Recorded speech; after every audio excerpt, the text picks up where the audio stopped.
মা বাবার অধিকার কুরআনের বর্ণনা। আল্লাহর ইবাদতের পর সন্তানের দায়িত্ব ও কর্তব্য হল মা বাবার অধিকার প্রদান করা। বৈধ কাজে নির্দেশ পালনে তাদের আনুগত্য করা সন্তানের জন্য ওয়াজিব আবশ্যক। আল্লাহ বলেন, তোমার রব নির্দেশ দিয়েছেন, তোমরা তাকে ছাড়া অন্য কারো ইবাদত করবে না এবং মা বাবার সঙ্গে উত্তম ব্যবহার করবে। সূরা বনী ইসরাইল 2:3 এ বলা হয়েছে, আল্লাহর কঠোর আদেশ হচ্ছে, আমি মানুষকে মা বাবার সঙ্গে সদ্ব্যবহার করার নির্দেশ দিয়েছি। সূরা নিসা 3:6 এ বলা হয়েছে, অসংখ্য হাদিসে মহানবী মা বাবার প্রতি সন্তানের দায়িত্ব ও কর্তব্যের কথা বলেছেন। যেমন পিতার সন্তুষ্টিতে প্রতিপালকের সন্তুষ্টি এবং পিতার অসন্তুষ্টিতে আল্লাহর অসন্তুষ্টি। সুনানে তিরমিজি 1899। তাদের অবাধ্যতা অমার্জনীয় অপরাধ। এ অপরাধের জন্য দুনিয়াতে বা মৃত্যুর আগেও এর শাস্তি দেওয়া হয়ে থাকে। মহানবী বলেন, আল্লাহ তার ইচ্ছানুযায়ী সব গুনাহই ক্ষমা করে থাকেন, একমাত্র মা বাবার অবাধ্যতার গুনাহ ছাড়া। সুনানে তিরমিজি 2511 এ বলা হয়েছে, কুরআনের আলোকে মা বাবার অধিকারগুলো তুলে ধরা হল। সদ্ব্যবহার, মা বাবার সঙ্গে সদ্ব্যবহার করা নফল নামাজ, উমরা এবং আল্লাহর পথে জিহাদ করার চেয়েও উত্তম। সেবা যত্ন করা, মা বাবার অসুখ বিসুখ হলে যত্ন সহকারে সেবা শুশ্রূষা করা প্রয়োজন। মা বাবা যাতে সুখে শান্তিতে জীবনযাপন করতে পারেন, সন্তানের সেদিকে সুদৃষ্টি রাখতে হবে। হাদিসে এসেছে, আল্লাহর সন্তুষ্টি বাবার সন্তুষ্টির মধ্যে এবং আল্লাহর অসন্তুষ্টি বাবার অসন্তুষ্টির মধ্যে নিহিত।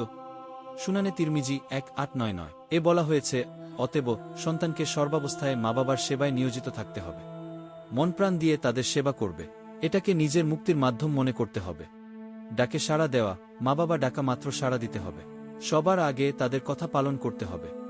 বার্ধক্যে সেবা, বার্ধক্যে উপনীত হলে তাদের বিশেষভাবে সেবা যত্ন করা প্রয়োজন।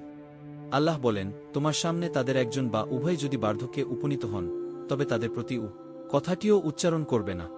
তাদের সঙ্গে কর্কশ ভাষায় কথা বলবে না। তাদের সঙ্গে নম্রভাবে কথা বলবে। তাদের প্রতি দয়াপরবশ হয়ে বিনয়ের সঙ্গে বাহু প্রসারিত করে দাও। তাদের সেবায় আত্মনিয়োগ কর। সূরা বনী ইসরাইল 2:3-2:4 মা বাবা দরিদ্র বা অসহায় হলে তাদের ভরণ পোষণের দায়িত্ব পালন করতে হবে।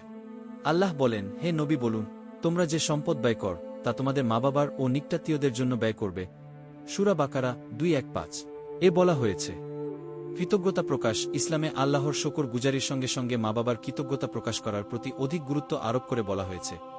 আর তোমার প্রতিপালক নির্দেশ দিয়েছেন যে, তোমরা তাকে ব্যতীত অন্য কারো ইবাদত করবে না এবং মা বাবার সঙ্গে সদ্ব্যবহার করবে। সূরা নিসা 3:6 এ বলা হয়েছে, সম্মান করা, মা বাবার মানমর্যাদার প্রতি সম্পূর্ণ সতর্ক দৃষ্টি রাখতে হবে। তাদের প্রয়োজনের দিকে খেয়াল রাখতে হবে। মহান আল্লাহর নির্দেশ, তুমি তাদের প্রতি ঘৃণা বা দুঃখভঞ্জক শব্দটিও বল না এবং তাদের তিরস্কার কর না, বরং তাদের সঙ্গে অতিসম্মানের সঙ্গে কথা বল। সূরা বনী ইসরাইল 2:2 এ বলা হয়েছে, আনুগত্য করা, জীবনের সর্বক্ষেত্রে সর্বদা মা বাবার আদেশ নিষেধ মান্য করা ও তাদের আনুগত্য করা সন্তানের জন্য ওয়াজিব তথা অপরিহার্য কর্তব্য। তবে মা বাবা যদি ইসলাম বিরোধী কোনো কার্যকলাপ করার নির্দেশ দেন এবং এ ব্যাপারে শক্তি প্রয়োগ করেন, তাহলে সন্তান মা বাবার এ অন্যায় আদেশ অমান্য করে আল্লাহর বিধান অনুসরণ করবে। কিন্তু এমতাবস্থায়ও সন্তান মা বাবাকে পরিত্যাগ করতে পারবে না। তাদের সঙ্গে উত্তম ব্যবহার করতে হবে। আর্থিক সহায়তা দান, মা বাবাকে উত্তমভাবে আর্থিক সহায়তা দানের কথা বলতে গিয়ে মহান আল্লাহ বলেন, যে মালি তোমরা খরচ কর তার প্রথম হকদার বৃদ্ধ বয়সের অসহায় অবস্থাতে তাদের লালন পালনের দায়দায়িত্ব সন্তানের ওপর। সূরা বাকারা 2:1-5 এ বলা হয়েছে, ক্ষমা প্রার্থনা ও দোয়া, মা বাবার অসহায় ও দুর্বল বয়সে এবং মৃত্যুর পর নিজের শৈশবের কথা স্মরণ করে ভালোবাসা ও রহমতের আবেগে বারবার আল্লাহর দরবারে তাদের জন্য ক্ষমা প্রার্থনা ও দোয়া করতে হবে।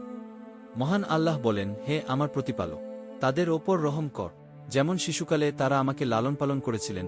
সূরা বনী ইসরাইল 2:4 এ বলা হয়েছে, ওয়াদা অছিয়ত ও লোন আদায় করা, মা বাবার মৃত্যুর পর তাদের দাফন কাফনের পর তাদের ওয়াদা অছিয়ত এবং ইয়ন থাকলে তা আদায় করা সন্তানের কর্তব্য। মা বাবার আত্মীয় বন্ধুদের সঙ্গে ভালো ব্যবহার করা, তাদের অবর্তমানে তাদের বন্ধুবান্ধব ও আত্মীয় স্বজনের সঙ্গে সুন্দর ব্যবহার করাও সন্তানের কর্তব্য।